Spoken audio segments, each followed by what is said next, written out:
Sa mga magbabalik eskwela, kumpleto na ba kayo sa school supplies? Kumustahin natin ang presyo ng mga gamit sa eskwela sa report ni Mondi Lopez. Ilang araw na lang, balik eskwela na naman. Tara, mga nanay, tatay at mga kapatid, mamili tayo dito sa Tutuban.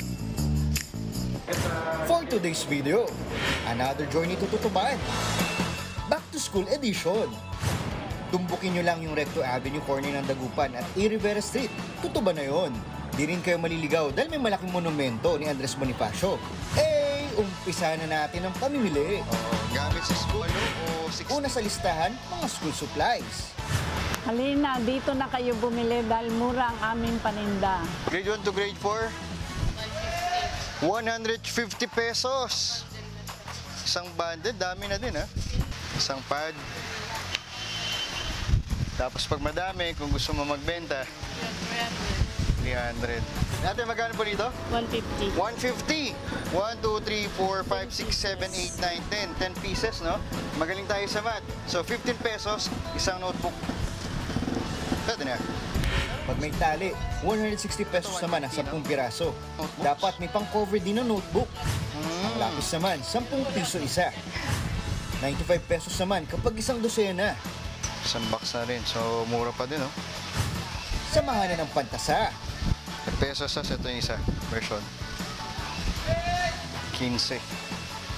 May mga scotch tape, 45. whiteboard and marker, ruler na solo at ruler na isang set, mga pangkulay, at mga pandikit. Iba't ibang size ng gunting. Next sa listahan, ang mga bag. Nakakalula sa dami. Magkano po yung pinakamurang bag po ba dito? 150 po. 150? Isa pang bata. Sige nga po, patingin nga po sa po ba yung 150 na yan? Ito po, 200, pambata. Pwede sa kinder to grade 1. May panlalaki, ito, mga Spider-Man design. Ito naman sa 250. Malaking size na yan. Ito naman sa 300, pang grade 6 or grade 5. Ito maraming design, may pang babae din. Ito naman na pink sa 350. Yan. Maraming kulay. May mint green, may unicorn. Mas malaki, 400 pesos. Malaki siya, maluwag. At mga stroller bag dito, 500 pesos to 1,000 pesos.